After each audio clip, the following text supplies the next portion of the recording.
Hey, salut à toi, j'espère que tu vas bien. Je m'appelle Nadège et c'est une joie pour moi aujourd'hui de t'accueillir pour le message du jour. Donc installe-toi confortablement, profite et puis on se retrouve juste après.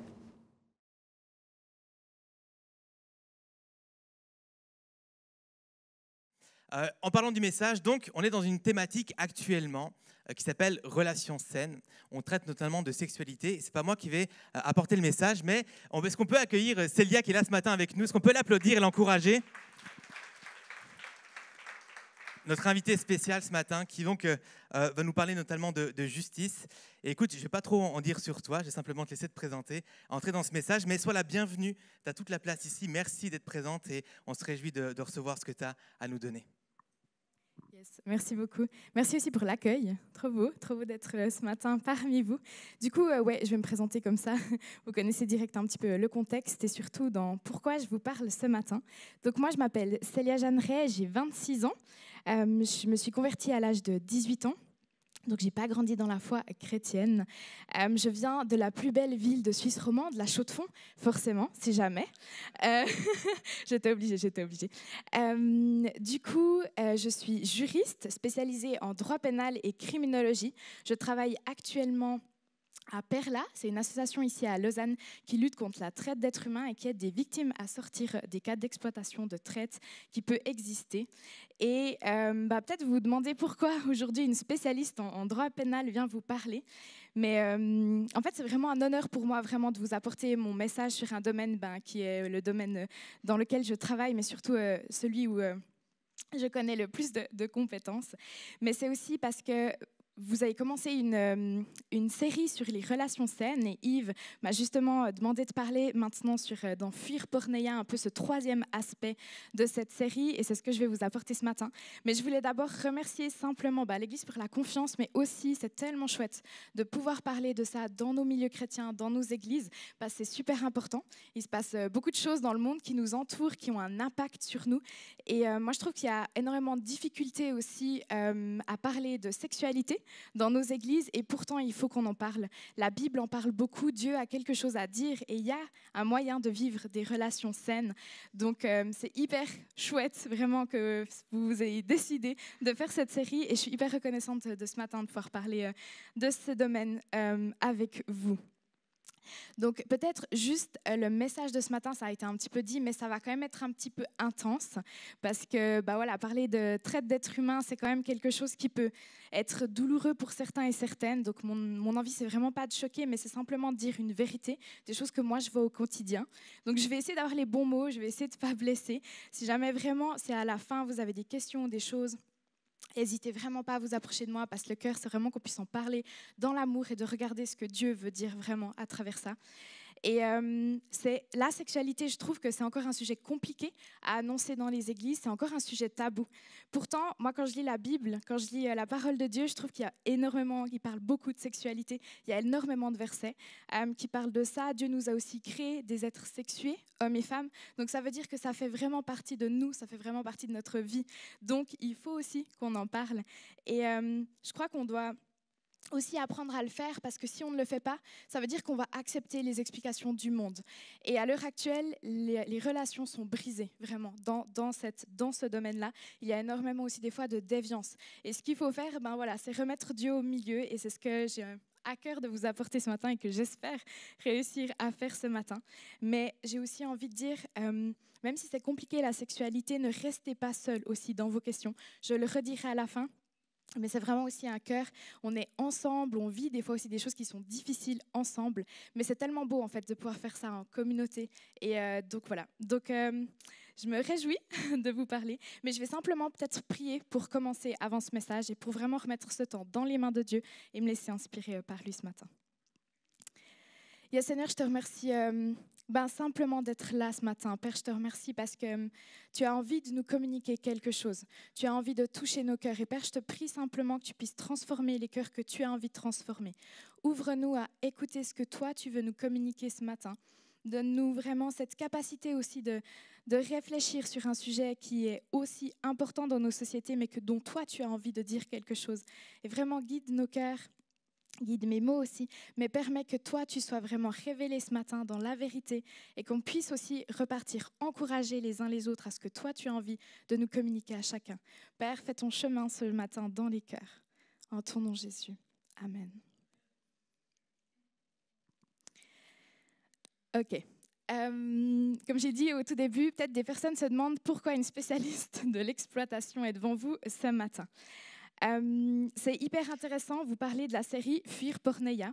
Et aujourd'hui, j'aimerais vous parler de ce que moi, je côtoie au quotidien dans Fuir Porneia.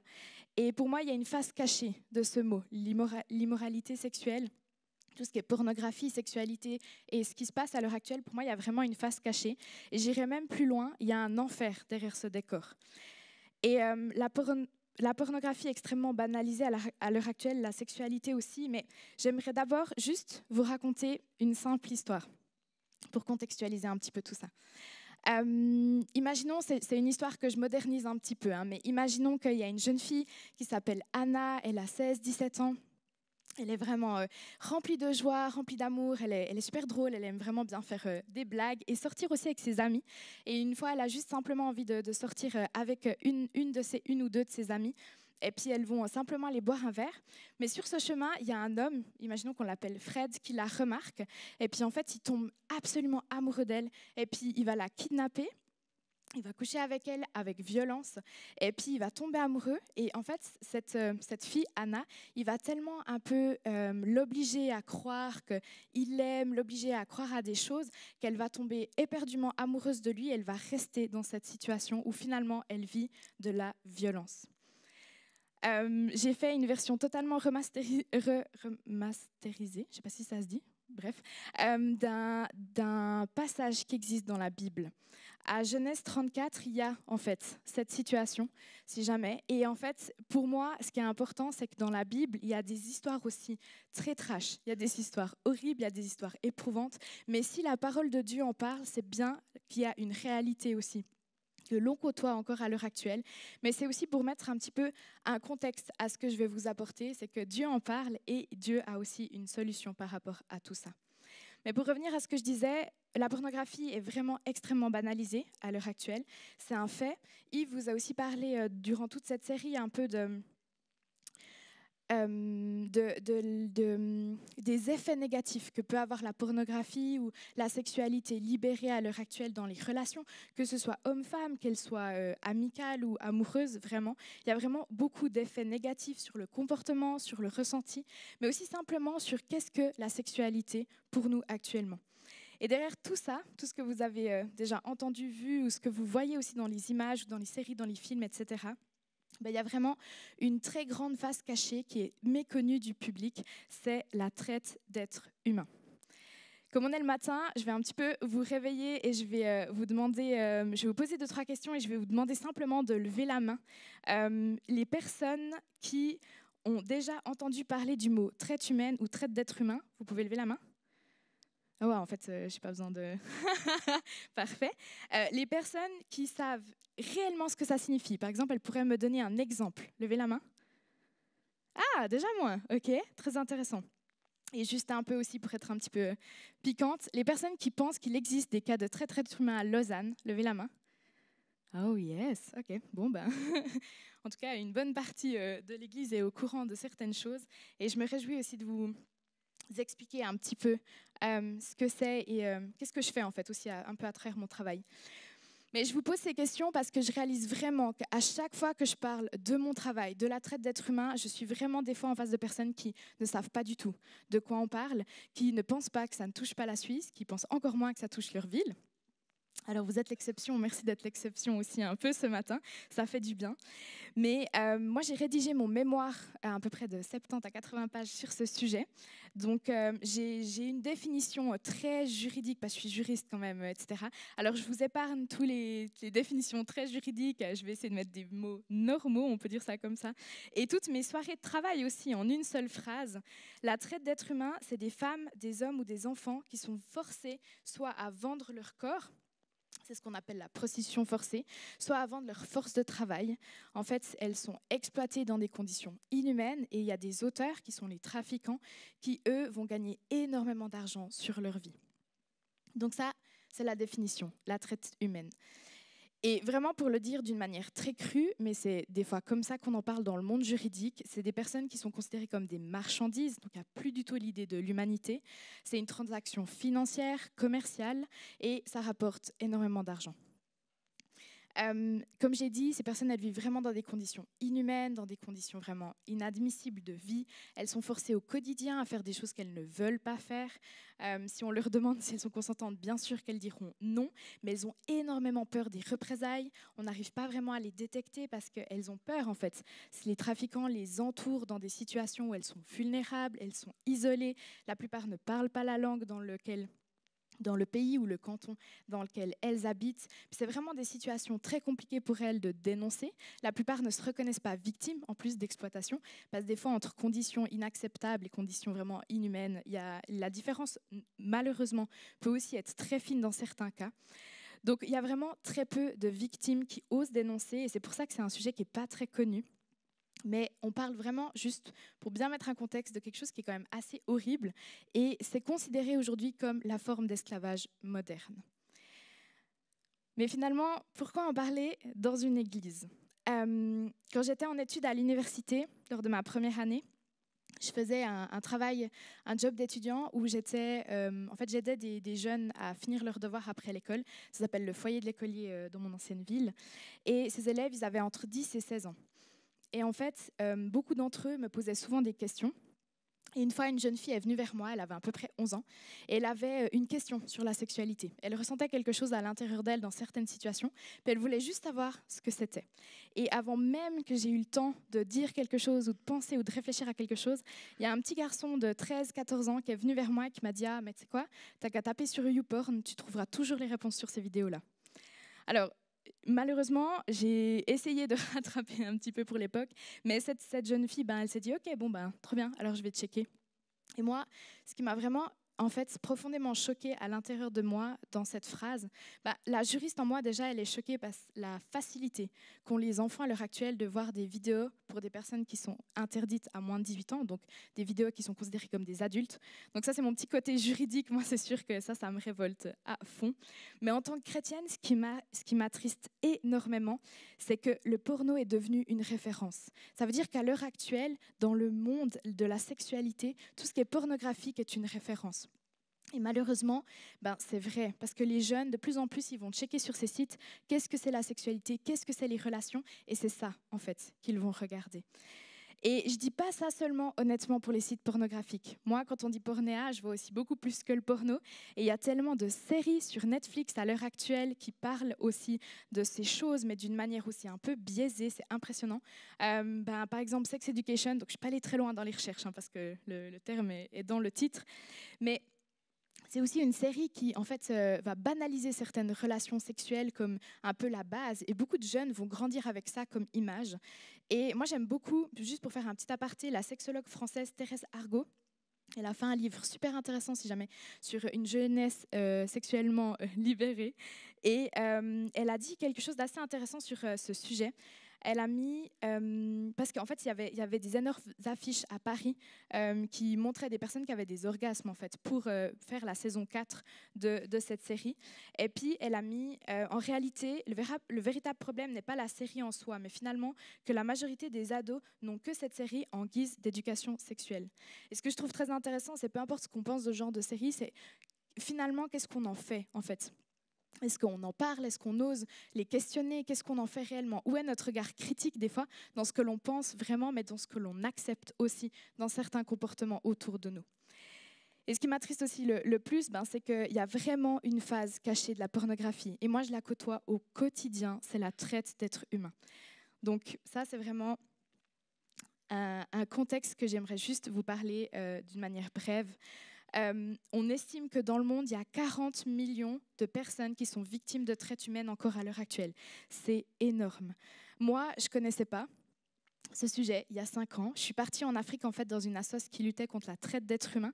Et en fait, je suis partie simplement pour faire du bénévolat. Et j'avais vraiment à cœur la cause des femmes et défendre le droit des femmes. Et ce que j'ai rencontré là-bas, c'est des situations horribles, dramatiques, drastiques. Mais moi, je partais vraiment pour aider. Et en fait, ce qui a été impressionnant, c'est que je crois que c'est ces femmes finalement qui m'ont le plus aidée, qui ont changé un peu ma vision du monde, mon regard sur certaines choses, mais aussi le futur combat que Dieu allait me mettre à cœur. Et là-bas, j'ai reçu une des plus grosses claques de toute ma vie. Parce qu'il y a 5 ans, moi, je partais d'une idée de « il faut aider parce que ça existe ailleurs ». Et une experte là-bas m'a dit que la Suisse était considérée comme la plaque tournante de la traite d'êtres humains en Suisse, et que du coup, c'était en fait en Suisse que tous les cas transitaient.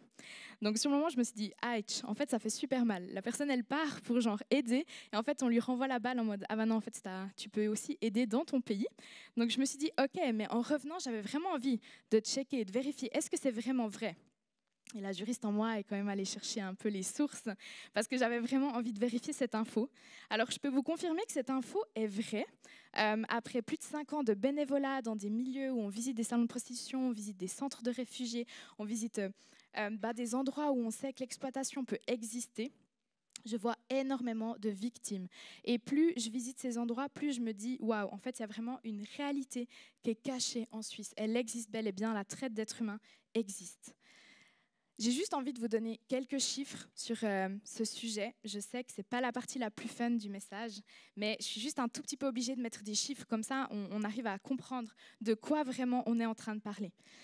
On estimerait qu'il y a à peu près 3000 victimes de traite d'êtres humains en Suisse par année. Ça représente 1 milliard par an de chiffre d'affaires que se font les trafiquants sur leur dos. Chaque année, les centres LAVI, donc c'est les centres qui donnent de l'aide aux victimes, ils reçoivent en moyenne 500 potentielles victimes de traite. Donc de 3000, on est déjà passé à 500 victimes qui osent simplement aller vers un expert, aller vers un professionnel et demander de l'aide. Dans ces 500, il n'y en a qu'une centaine que les professionnels vont vraiment considérer comme victimes de traite. Donc c'est celles-là qui, en fait, sont un peu considérées comme celles qui peuvent aller dénoncer dans des tribunaux leur cas. Et dans ces 100, il n'y a que 10 condamnations en moyenne par année de cas de traite d'êtres humains. Donc on est passé de 3000 victimes potentielles à peut-être 10 personnes qui vont oser aller jusqu'au bout du processus. Il y a un gros problème parce qu'on imagine qu'il y a à peu près 79% de traite qui est la plus détectée en Suisse, qui est la prostitution forcée, donc l'exploitation sexuelle, et 18% qu'est le travail forcé, donc à travers l'agriculture, la restauration, etc. Je vous donnerai des exemples après. Et on imagine que 80% des personnes qui exercent la prostitution en Suisse le font de manière forcée, donc le font dans des cas d'exploitation. Si jamais ces chiffres, c'est vraiment les chiffres de la police fédérale, c'est les chiffres de l'Organisation internationale du travail, de Amnesty. Donc c'est vraiment des chiffres sur lesquels on peut se baser, même si beaucoup de personnes critiquent parce qu'ils pensent qu'il y a une réalité encore plus cachée. Mais ces chiffres sont vraiment vrais. Moi, je les vois au quotidien. Et la plus grande tristesse pour moi, c'est de réaliser qu'il n'y a que 1% de ces 3000 victimes par année qui va en fait être sauvée par la justice en Suisse, qui va oser condamner, en fait, qui va oser porter plainte pour que son auteur soit condamné. Et 1% sur 3000, c'est vraiment très peu. Ça veut dire qu'il y a encore énormément de personnes qui ont besoin d'aide. Aussi, juste pour mettre encore un petit contexte avant de vous donner quelques exemples, quand on parle de traite, on ne sait jamais trop des fois de quoi on parle. Donc il y a 3 formes de traite d'êtres humains. Il y a l'exploitation sexuelle, l'exploitation de la force de travail et le prélèvement d'organes. Donc nous, la Suisse, on n'est pas vraiment touché par le prélèvement d'organes. En Europe, c'est beaucoup plus l'Espagne qui est touchée, malheureusement. Mais nous, quand on parle de ces victimes, en fait, elles vivent vraiment des situations vraiment horribles, des abus aussi quotidiens. Et puis, elles sont forcées à travers leur corps ou leur force de travail à faire des choses qu'elles ne veulent pas faire au quotidien. En fait, moi aussi, j'avais envie de vous donner un petit peu des exemples, parce que j'en côtoie beaucoup maintenant au quotidien. J'en côtoyais pas mal en faisant du bénévolat. J'en côtoie de plus en plus en étant juriste dans ce domaine. Mais la Suisse n'est vraiment pas épargnée par ces cas. Et j'avais simplement envie de vous donner des exemples un peu, des personnes que j'ai rencontrées. Donc bien sûr, les noms vont être fictifs et puis vous ne pourrez pas les identifier. Donc comme ça, je les protège aussi. Et je sais que c'est peut-être un petit peu des fois douloureux de parler de ce genre de choses, mais comme j'ai dit au début, la Bible ose parler de ces situations parce qu'il en existe aussi des histoires trash dans la parole. Et du coup, je me permets aussi de vous montrer quelques cas et vous expliquer en fait qu'est-ce que c'est, mais aussi après parler de qu'est-ce que Dieu peut faire aussi à travers ces vies-là. Donc la première que j'ai envie de vous apporter, je vais l'appeler Maria. Elle est roumaine, elle n'a jamais fini l'école secondaire, elle avait 13-14 ans quand sa famille est partie en Espagne. Ils étaient extrêmement pauvres, ils n'avaient pas de futur, ils n'avaient aucun moyen de s'en sortir, donc ils ont trouvé en Espagne un travail dans l'agriculture. Ils étaient payés pour ramasser les citrons, les oranges dans les champs. Et en fait, c'était des conditions vraiment horribles, parce que comme ils étaient payés au kilo, ils devaient vraiment beaucoup travailler. Donc elle a déjà travaillé en tant qu'enfant, de ses 13 à ses 16 ans dans ses champs. Il dormait sur place pour pouvoir, à tour de rôle, travailler, pour pouvoir gagner de l'argent. Donc c'était vraiment des conditions extrêmement difficiles. Et c'est aussi un cas de travail forcé en soi au début. Mais à l'âge de 16 ans, elle va rencontrer une amie qui, par un pur hasard, connaît quelqu'un qui pourrait lui offrir un travail dans un hôtel au nord de l'Espagne où elle pourrait vraiment gagner beaucoup d'argent. Et en fait, le rêve de Maria à l'époque, c'était simplement de s'en sortir. Mais qui n'aurait pas ce rêve, honnêtement, de vivre dans un champ, de dormir toute la nuit, au froid, de juste essayer de survivre. Donc Maria, elle va se dire, ok, pourquoi pas y aller. Elle va aller au nord de l'Espagne, elle va arriver dans cet hôtel qui est en fait un salon de prostitution. Et en fait, il va la placer dans une chambre et il va la dire maintenant tu peux travailler. Et ça a été horrible pour elle parce qu'elle avait que 16 ans à l'époque, donc elle était mineure, mais surtout parce qu'elle n'a pas réalisé tout de suite en fait dans quoi elle se lançait. Elle se lançait en fait dans de la prostitution et c'est elle-même qui m'a dit, il y a que deux ans après, quand j'ai eu 18 ans, j'ai réalisé en fait que j'étais vraiment une prostituée. Mais en fait, elle ne voulait pas faire ça. Elle voulait simplement trouver un travail pour juste ne pas dormir dans les champs. Et ce qui s'est passé, c'est que au final, elle se disait, bon, j'ai de l'argent, je m'en sors, pourquoi pas ? Et en fait, le gros problème, c'est que ce gérant était très, très violent. Et puis, elle se faisait vraiment violenter ardemment. Et du coup, elle s'est dit, il faut que je cherche une autre solution. Quelqu'un lui a dit, mais les conditions de travail en Suisse sont bonnes, donc tu n'as qu'à venir en Suisse. C'est très cliché, c'est très vrai, mais c'est une arnaque qui est surtout très, très utilisée par les trafiquants ici, en Suisse. Et en fait, elle est venue en Suisse, elle est venue dans une ville que je ne nommerai pas. Et elle est tombée sur un homme qui va lui promettre monts et merveilles et qui lui dit simplement moi je t'offre un bel appart, je t'offre des belles choses, mais j'ai un petit peu de dette, merci de faire quelque chose pour m'aider. Donc au départ, ça peut passer sur plein d'actes un peu illégaux, mais ça finit dans la prostitution et elle retourne en fait dans cet état de prostitution forcée qu'elle n'aimait pas du tout. Cet homme est extrêmement violent, il la maltraite et elle est dans une emprise psychologique parce qu'il l'a fait tomber amoureuse de lui, donc elle ne peut pas s'en sortir, elle n'arrive pas à en parler, mais elle n'arrive pas à partir de tout ça. En fait, elle est restée 5 ans avec lui, si je me souviens bien. Et la chose qui lui a permis de sortir, c'est qu'une fois elle va se faire violenter dans la rue, il y aura un témoin. Et ce témoin, il va dire non mais c'est pas ok, donc il faut porter plainte. Elle va porter plainte, les tribunaux vont accepter le cas d'exploitation qu'elle vit, et à l'heure actuelle, son auteur est toujours en prison. Mais le problème, c'est que la vie ne s'arrête pas là. La justice pense toujours que la vie s'arrête à la condamnation. Et je suis juriste en droit pénal, donc je sais ce que je dis. Mais la vie ne s'arrête pas là. Aujourd'hui, son auteur, il est derrière une prison, c'est sûr. Mais les menaces et les menaces de mort, la peur des représailles, elle est vivante au quotidien. Et Maria, c'est vraiment une personne qui souffre en fait de ça. Elle ne sait pas comment s'en sortir. Alors c'est très compliqué de démarrer à l'heure actuelle parce qu'elle n'a plus confiance en personne. Pour toujours, ses relations avec les autres sont brisées et c'est extrêmement compliqué, même à travers une aide psychologique, même à travers beaucoup d'aides qu'on peut mettre en place. Vraiment, sa relation à l'autre est vraiment hyper brisée. Mais je vous parle de Maria parce que elle m'a dit une fois dans son témoignage qu'elle avait fait des vidéos qui sont considérées comme des vidéos pornographiques, qui sont sur des sites encore à l'heure actuelle, lorsqu'elle était dans son exploitation. Et dans ces vidéos, la plupart, elle n'était pas consentante, mais ces vidéos sont encore à l'heure actuelle sur des sites. Donc il y a vraiment une histoire derrière chacune de ces vies. Un autre exemple aussi, c'est Xenia. Xenia, elle vient du nord de l'Afrique. Elle avait souvent pas grand-chose dans son enfance. Voilà, elle a pas passé une enfance paisible, mais elle s'est fait un peu trimballer d'un pays à l'autre. Elle suivait un peu sa famille. Et puis un jour, sa famille avait vraiment besoin d'argent. Il y avait beaucoup d'enfants, donc ils se sont dit, en fait, on va vendre Xenia. Et à l'âge de 14 ans, elle s'est fait vendre, elle est tombée dans un mariage forcé avec un homme très, très violent. Elle a essayé de s'en sortir, elle a essayé de partir de son pays, mais ça a été très compliqué sur ce chemin, parce qu'en fait, elle était tellement vulnérable et qu'elle n'avait pas d'argent, que sur ce chemin, les personnes vont vraiment abuser en fait d'elle, vont abuser de sa vulnérabilité. Elle va arriver en Italie, où elle fera confiance encore aux mauvaises personnes, qui vont la forcer pour rendre sa dette à se prostituer, etc., etc. Et je pense que vous pouvez imaginer que elle a aussi une vie qui est aussi détruite. On l'a rencontrée, c'est très compliqué pour elle d'expliquer son témoignage.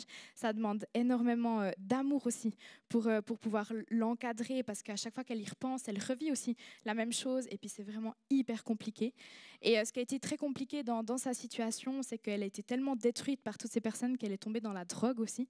Et du coup, c'est aussi un chemin maintenant de reconstruction et de restauration, de sortir en fait de cette drogue qui l'a sauvée finalement. Parce que cette drogue lui permettait, c'est horrible à dire ça, mais cette drogue lui permettait de filtrer les informations, de plus penser à certaines choses. Et finalement, c'est ce qui lui permettait d'aller de l'avant, mais maintenant, elle réalise qu'elle doit vraiment se restaurer. Donc, on est hyper reconnaissante parce qu'elle va beaucoup mieux. Maintenant, elle a arrêté son activité depuis un bon moment, elle a pu se remettre, elle a pu être restaurée aussi. Et il y a à peu près 2 à 3 semaines, elle m'a dit d'elle-même, j'ai réalisé que j'étais victime de traite d'êtres humains. Et dire cette phrase dans mon milieu, c'est vraiment quelque chose d'important. Parce qu'une victime ne reconnaît pas d'elle-même qu'elle est victime. Et si elle le dit, ça veut dire qu'elle a commencé son chemin de restauration, mais qu'elle est déjà bien avancée. Ça veut dire qu'on sait qu'elle sait où elle est passée, on sait qu'elle a les capacités de maintenant sortir. Et ce qu'on lui souhaite vraiment, c'est de retrouver en fait cette vie où elle peut être reconnectée avec les personnes, avec les bonnes personnes. Et c'est vraiment incroyable. Donc moi, ça m'a fait un peu chaud au cœur, honnêtement. Je me suis dit, waouh. Donc, ces vies peuvent être restaurées et Dieu fait beaucoup à travers ça. Mais il y a vraiment quand même ce gap et elle doit encore passer par beaucoup, beaucoup de restauration encore dans sa vie. Mais elle a réussi à s'en sortir et c'est aussi possible. C'est aussi une histoire d'espérance que l'on garde aussi dans nos cœurs aussi. Et ce que j'avais aussi envie de faire maintenant, c'est que je vais vous donner un troisième exemple, après promis j'arrête. Je sais que c'est tough, mais j'ai rencontré une femme, je vais l'appeler Lula, en Afrique du Sud. Donc c'est pas un exemple en Suisse, mais c'est vraiment l'exemple que j'ai à cœur de vous partager, parce que c'est la raison d'être de pourquoi je suis devant vous aujourd'hui. Je me souviendrai toujours de cette femme, de son visage, de son histoire. J'ai écrit ce qu'elle m'a dit, donc c'est pas au mot près, mais c'est vraiment une histoire réelle que j'ai entendue, qu'elle m'a communiquée. Et j'avais juste à cœur de vous la partager, parce que pour moi, c'est vraiment la lutte de notre cause, mais c'est aussi ce que Dieu fait vraiment à l'intérieur de ces situations et comment il peut sauver les personnes. Donc moi, en Afrique du Sud, j'ai rencontré Lula, elle avait 28 ans. Elle a été attrapée par un homme dans son pays d'origine à l'âge de ses 16 ans. En fait, elle avait trouvé un travail. Elle avait un contrat de travail. Elle est allée le premier jour à la journée d'essai. Tout s'est super bien passé. Et quand elle est revenue le deuxième jour, il y a quelqu'un qui l'a kidnappée, qui l'a mise dans un salon de prostitution et elle a été obligée de se prostituer. Et voilà ce qu'elle m'a dit. Du coup, je me permets de juste lire, mais voilà ce qu'elle m'a dit à peu près. Célia, après avoir vécu plus de 8 ans dans la prostitution forcée, j'avais l'impression que mon corps ne m'appartenait pas. Pour moi, au bout d'un moment, c'était même plus du viol parce que je ne contrôlais plus rien, et cela depuis très très longtemps. C'était horrible et je me souviendrai toujours, un soir, j'étais vraiment à bout. Je n'en pouvais vraiment plus.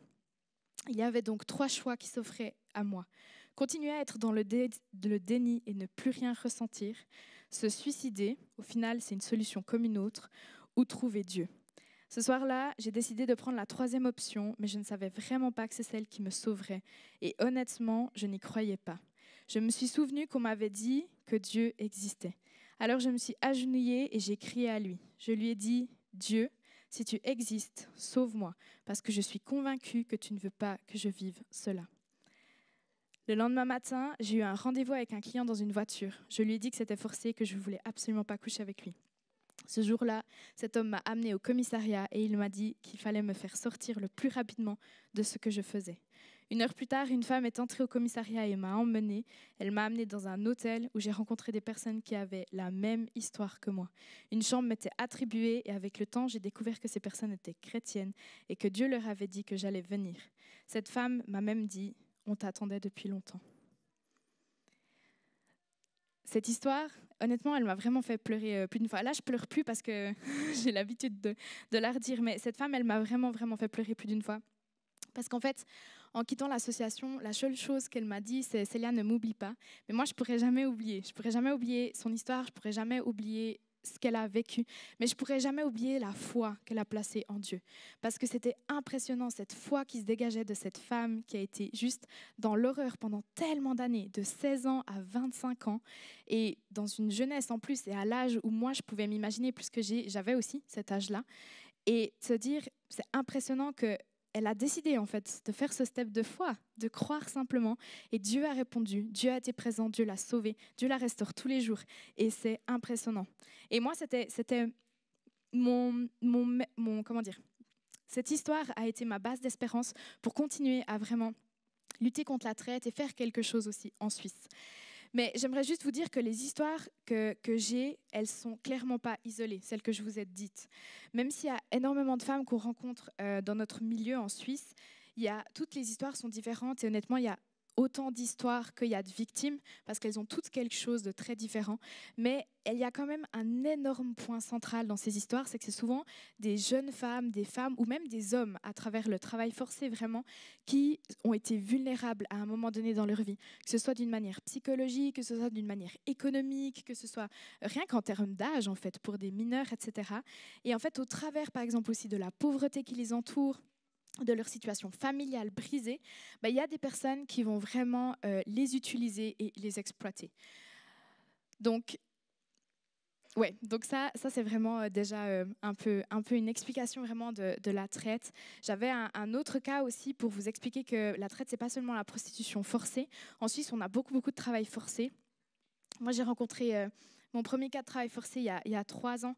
C'était un homme qui venait d'Asie centrale, qui avait été mendiant toute sa vie, et puis il avait rencontré une personne qui lui avait dit à quelqu'un qui a un restaurant en Suisse, tu peux venir seulement travailler. Et en fait, il vivait dans des conditions juste inadmissibles. En fait, il vivait dans les toilettes du restaurant qui n'avaient pas été rénovées. Donc, il n'avait pas d'accès à l'eau. Il avait, oui, des toilettes, mais il n'avait quand même pas d'accès à l'eau. C'était horrible les conditions. Il touchait jamais de l'argent. Il a vécu 5 ans dans des toilettes en Suisse. Il n'osait pas en parler parce qu'il n'avait pas les bons papiers. Et puis, quand il est venu en parler, y a des professionnels qui l'ont vraiment aidé. Et moi, honnêtement, quand j'ai lu les papiers juridiques, je peux vous promettre que j'ai eu un petit haut le cœur quand j'ai lu le restaurant qui s'est affiché devant moi, parce que c'est un restaurant que je connais très bien, que je passais souvent devant quand j'étais plus petite et que beaucoup de personnes le connaissent dans ma ville natale. Il a actuellement fermé, du coup, mais je ne pense pas que ça a vraiment solutionné le problème, puisque le gérant a actuellement un autre restaurant. Et je sais que des professionnels essayent toujours un petit peu de gratter ce qu'il y a derrière. Mais on a aussi beaucoup de victimes de travail forcé en Suisse à travers l'agriculture, beaucoup la restauration, ça c'est vrai, mais il y a aussi la construction, et c'est vraiment des domaines qui sont aussi touchés en Suisse. Donc on a des victimes d'exploitation sexuelle, on a des victimes d'exploitation de la force de travail, c'est vraiment sûr, c'est sûr et certain, je les vois au quotidien et on essaye de les aider au quotidien.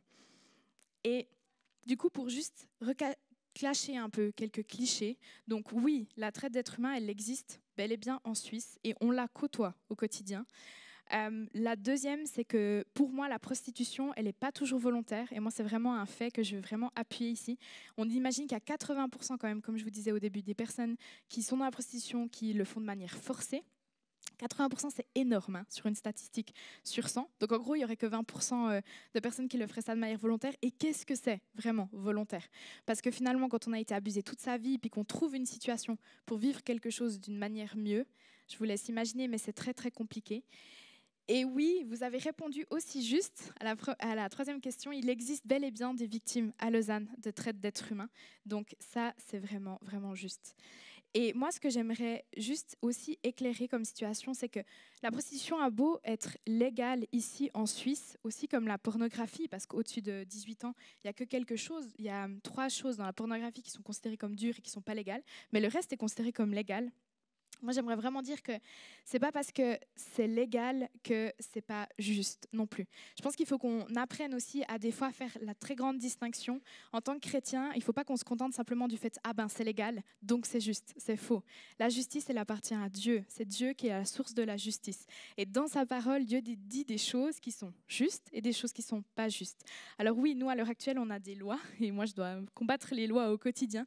Mais ça ne veut pas dire que c'est légal, que c'est juste pour autant. Et je pense que des fois, il faut réapprendre à réfléchir.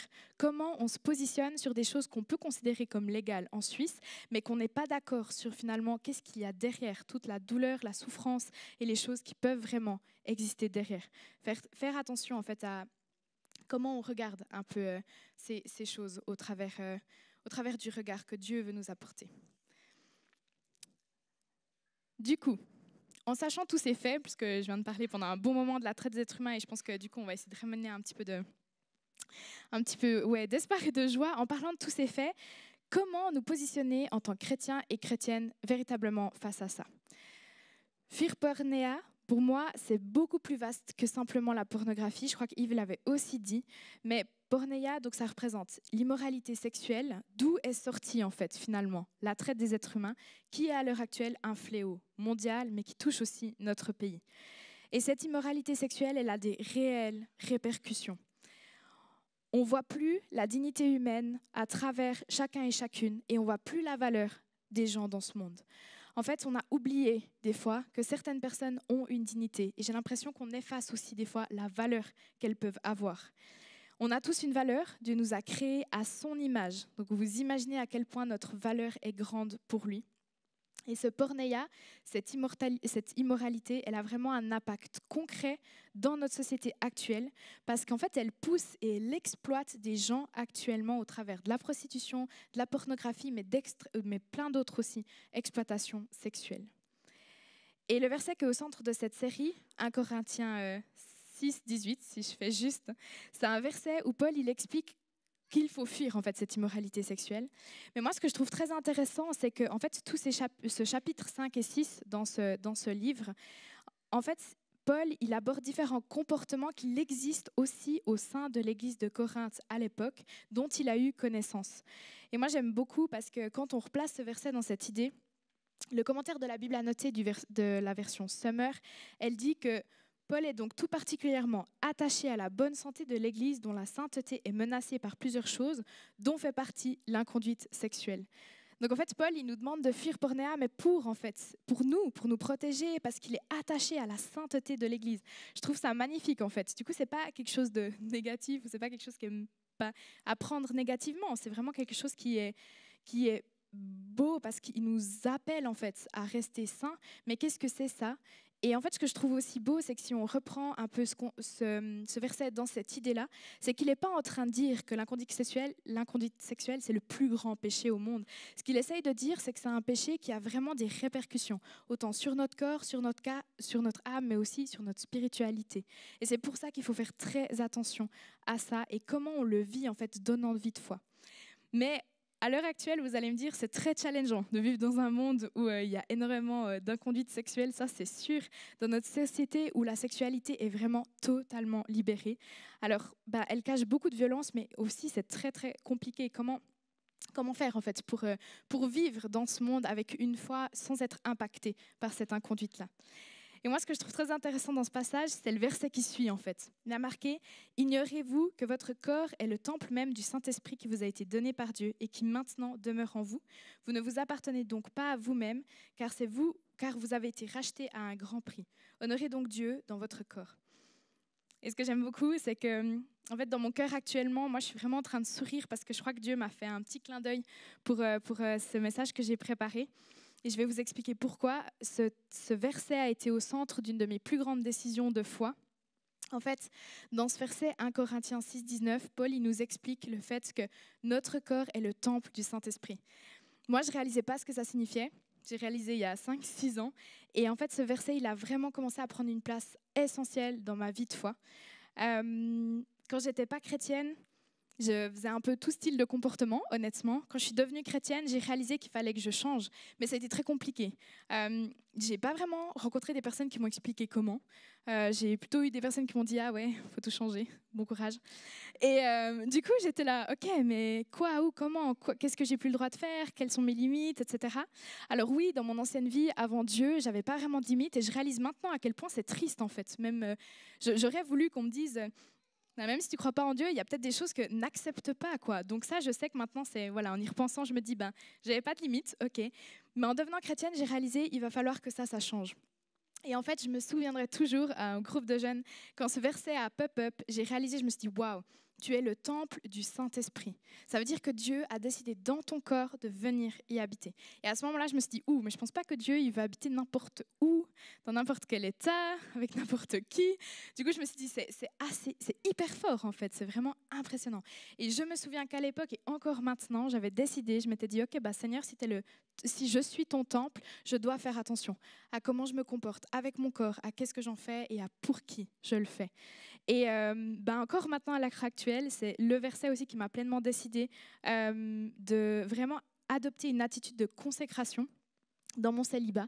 Et à l'époque, voilà, on espère tous que le célibat ne dure pas super longtemps, mais il dure encore, et c'est pas grave, parce que je crois que c'est vraiment ce verset qui me permet de tenir aussi, et qui me fait montrer que l'importance aussi de vivre correctement aussi, parce que je suis le temple de ce Saint-Esprit. Mais au-delà de ça, et au-delà de ces deux passages, moi j'ai l'impression que Dieu nous demande aussi en tant que chrétiens et chrétiennes de vraiment lutter pour une justice sociale qui n'exploite pas son prochain. C'est vraiment important. Et il y a énormément de versets dans l'Ancien Testament qui parlent de cette vérité. Par exemple, juste pour en citer quelques-uns, mais Zacharie 7,10, il dit « Ne pas opprimer la veuve et l'orphelin, l'étranger ou le pauvre ».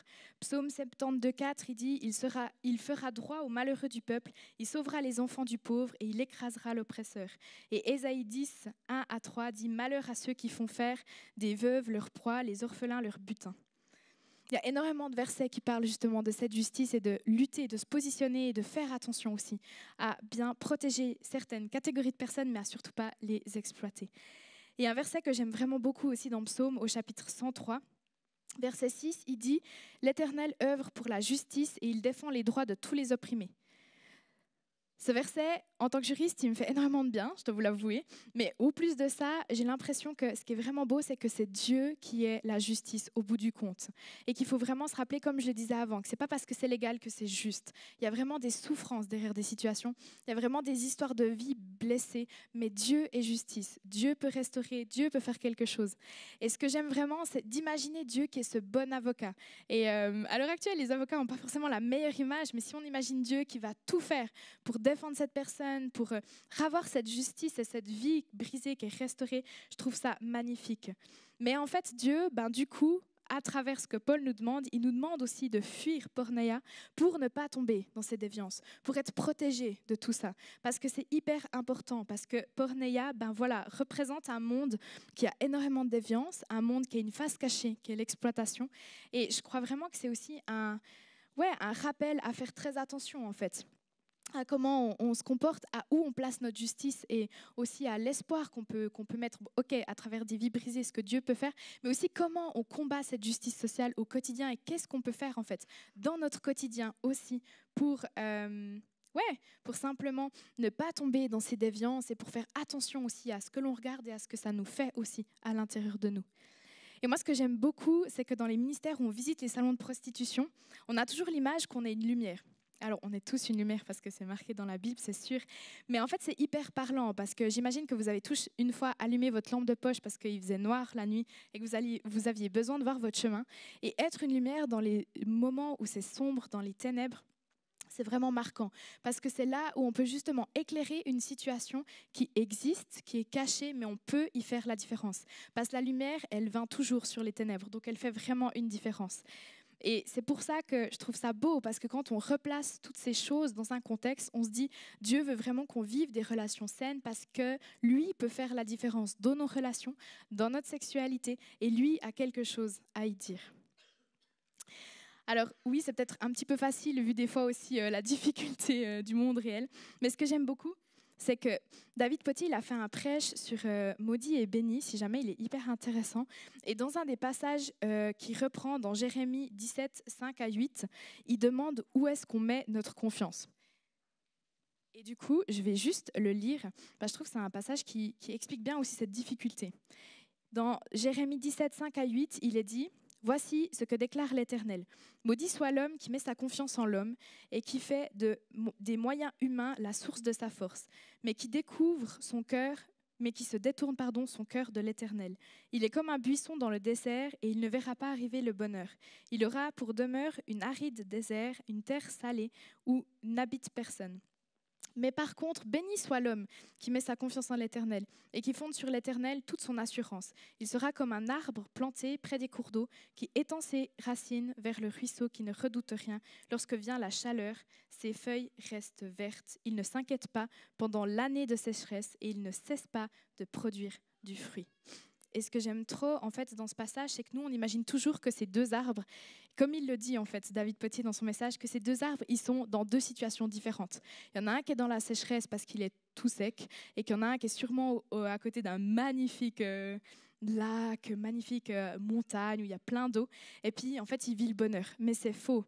Les deux arbres vivent les mêmes conditions et ils affrontent la même sécheresse et la même difficulté. Et David, dans son message, il explique que la chaleur, en fait, c'est vraiment les difficultés de la vie. Et j'aime trop parce qu'il dit une phrase, il dit la chaleur, c'est d'être fidèle dans ton mariage à une époque de pornographie et de Tinder. La chaleur, c'est d'être un célibataire chrétien dans un monde d'impureté sexuelle. Et il rajoute même, et ça, c'est de la chaleur extrême. J'avoue que j'aime bien ces deux phrases parce que je crois qu'elles représentent vraiment à quel point c'est compliqué. Et il faut qu'on accepte aussi de dire que c'est compliqué. Il y a quelque chose qu'on doit faire attention. Donc, comme j'ai dit, ces deux arbres, ils font face à la même chaleur, mais il y a une différence. Il y en a un qui est desséché et misérable. En fait, il ne s'en sortira pas. Cette chaleur va vraiment l'avoir. Et il y en a un autre, il est verdoyant et il porte beaucoup de fruits. Et le monde est dur avec tout le monde, mais la différence, en fait, c'est que ce n'est pas l'environnement, parce qu'ils vivent les deux dans le même environnement. La différence, ce n'est pas non plus les circonstances de vie, parce que la vie est difficile. Mais la vraie différence, lui, dans ce verset, c'est les racines. Il dit, celui qui met ses racines en l'Éternel, donc qui place sa confiance en Dieu, ne subira pas la chaleur et la sécheresse. Et ça peut paraître un peu un verset des fois qu'on peut sortir comme ça d'encouragement, mais je crois vraiment qu'il y a quelque chose d'hyper important à comprendre. C'est qu'on peut vivre des situations qui sont compliquées, on peut être vraiment dans cette chaleur et dans cette sécheresse intense, mais si on place notre confiance en Dieu, c'est ça qui va faire la différence. Ce ne sont pas les circonstances, ce ne sont pas l'entourage, ce ne sont pas les encouragements par WhatsApp, ce ne sont pas peut-être les petits mots où on aimerait tellement que les gens nous disent, c'est Dieu. Et c'est très compliqué parce que des fois, on a vraiment besoin que Dieu soit juste en face de nous. On aimerait presque le serrer dans les bras. Et je sais ce que je dis parce que je vis aussi une saison de sécheresse et de chaleur pour être hyper authentique. Et je sais que c'est vraiment compliqué. Mais la différence, c'est où est-ce que tu places ta confiance. Et si tu places ta confiance en Dieu, Dieu va faire la différence dans ta saison de vie. Et moi, je suis vraiment convaincue que Dieu peut nous donner un entourage ou peut nous donner des soutiens ou peut parler par 1000 voix. Ça, c'est sûr, c'est Dieu, il est bon et il fait ce qu'il veut. Mais Dieu va faire la différence. Mais il faut avoir ce step de confiance. Mais la confiance, c'est difficile. Parce que la confiance, ça veut dire que tu lasses quelque chose. La confiance, ça veut dire que tu vas perdre le contrôle sur quelque chose. La confiance, ça demande énormément de choses aussi dans ta vie. Et juste avant de conclure ce message, moi, j'avais envie de vous donner l'exemple d'une de mes amies, que je suis extrêmement fière. Je lui ai posé la question si je pouvais partager son exemple, qui a décidé, il y a à peu près 4 à 5 mois, de quitter son addiction à la pornographie. Si jamais, moi, je banalise pas du tout la pornographie, donc pour moi, c'est vraiment une addiction. Et ça, j'ai été très claire dès le début avec elle. Et en fait, ce que je trouve impressionnant dans son exemple, c'est qu'elle a décidé de faire quelque chose. En fait, elle a décidé, maintenant, c'est un combat. Je sais que dans ma vie, j'ai vu quelque chose que Dieu me dirait, c'est pas OK, mais qu'est-ce que j'en fais réellement? Est-ce que je reste sur ce c'est pas OK et je m'auto-flagelle toute ma vie en me disant c'est pas cool? Ou est-ce que je me dis, maintenant, je prends les armes que Dieu va me donner et je vais aller sur ce champ de bataille avec lui. Je vais placer ma confiance en lui et c'est lui qui fera la différence. Et ce que j'aime trop, c'est qu'elle a décidé de s'entourer d'experts, elle a décidé de faire des formations là-dessus, elle a décidé de vraiment prendre ça à bras-le-corps et de prendre ce combat. Mais moi, elle rigolait à chaque fois que je disais on part pas au combat avec une éponge à la main. Mais moi, je crois vraiment que des fois, on oublie qu'à travers le combat, il va falloir prendre les bonnes armes. On part pas au combat tout seul. Il faudra aussi prendre le bon entourage, les bonnes personnes autour de soi.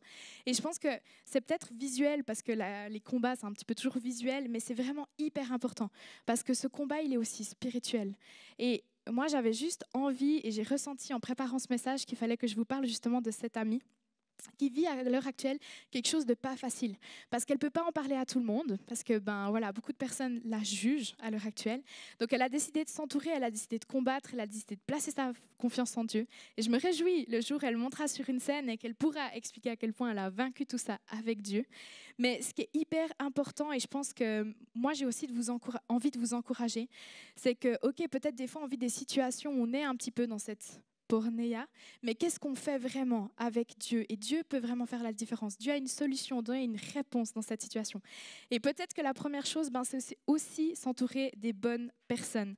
Parce que perso, quand je lis le livre de Job, moi, j'ai pas trop envie d'avoir ses amis. Alors, je sais pas vous, mais des amis qui viennent vers toi et qui disent « Ouais, c'est sûrement parce que tu as fait un grave péché que tu en es là », c'est pas le top. Donc, entoure-toi de personnes où tu oses simplement dire ce que tu penses, ou tu oses dire que c'est compliqué, qui osent prier pour toi. Entoure-toi de personnes qui ont des valeurs chrétiennes, qui peuvent vraiment faire la différence et prendre ce sujet à bras-le-corps. Et je trouve ça incroyable qu'une église a décidé de se poser la question qu'est-ce que c'est des relations saines et que veut dire Free Pornea? Parce que du coup, vous êtes aussi une communauté. Dieu envoie une famille, Dieu envoie une communauté autour desquelles vous pouvez justement poser cette question, prier ensemble et prendre position ensemble. Et moi, je trouve ça vraiment incroyable. Donc ça, c'était mon encouragement simplement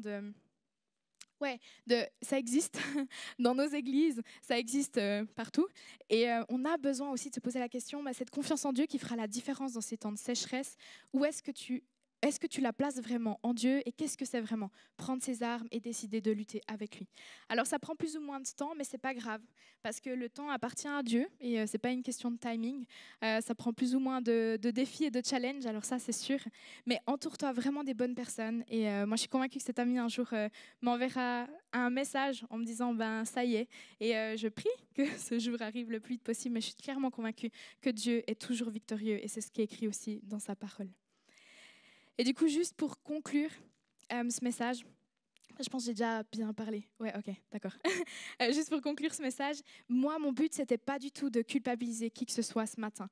Mon but, c'était qu'on puisse ouvrir les yeux sur un monde que l'on côtoie au quotidien, à travers des vidéos, des séries sur Netflix, même de la publicité, mais qui cache en fait cette réalité de la traite d'êtres humains.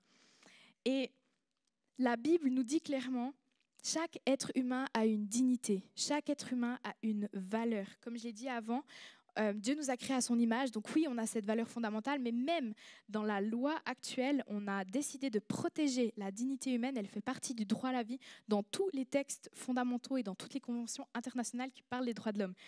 Donc, même si c'est écrit dans la Bible, c'est aussi écrit dans les lois actuelles, on a tous une dignité humaine.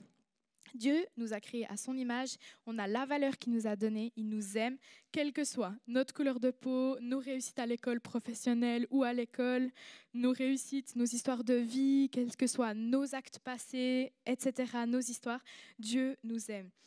Et je pense que même si je sais que cette lutte est très particulière et qu'elle ne va pas envoyer tout le monde servir ce ministère, parce que j'en ai conscience que c'est intense, et c'est peut-être aussi intense d'écouter tout ça, mais je crois vraiment que c'est un sujet qui est délicat et qui est trop sensible aussi, encore à l'heure actuelle, parce que des fois, on n'ose pas trop en parler. Et même si je sais que c'est un sujet qui peut être vraiment sensible suivant notre histoire de vie, et ça, j'en tiens extrêmement compte, mais je pense qu'on a quand même tous quelque chose à faire, et je suis assez convaincue que à notre échelle, même petite qu'elle est, mais c'est jamais petit pour Dieu, on peut faire quelque chose. Et j'avais juste envie de vous donner quelques exemples. Par exemple, on peut garder les yeux ouverts sur cette réalité qui se passe en Suisse. Et si des personnes, des fois, vous dites qu'il n'existe pas de la traite d'êtres humains, dire non, en fait, non. Il y a vraiment des personnes qui sont exploitées, mais pas qu'en Suisse, dans le monde entier, c'est réel. On peut aussi adopter une position beaucoup plus respectueuse et faire attention à ce qui nous entoure. Faire attention à quelle image on reçoit. Qu'est-ce qu'on en fait de cette image? Où est notre sens critique sur ce que l'on voit? On peut aussi faire attention à un peu moins objectifier le corps de la femme.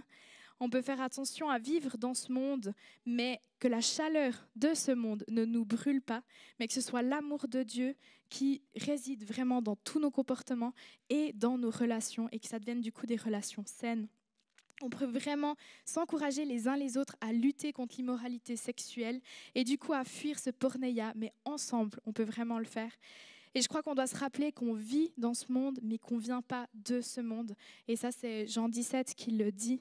Donc on peut être des lumières et comprendre que si on banalise l'immoralité sexuelle, on décide en fait de ne pas lutter pour cette justice sociale. Et finalement, du coup, on va accepter ces cas d'exploitation.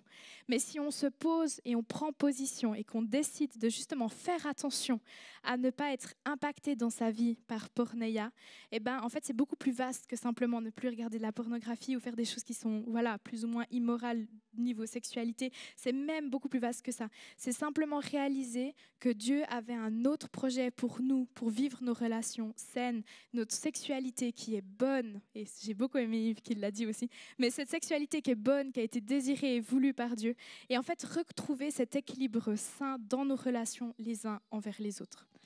Alors j'ai simplement envie de conclure sur un verset, et je vais finir sur la prière aussi pour remettre tout ça.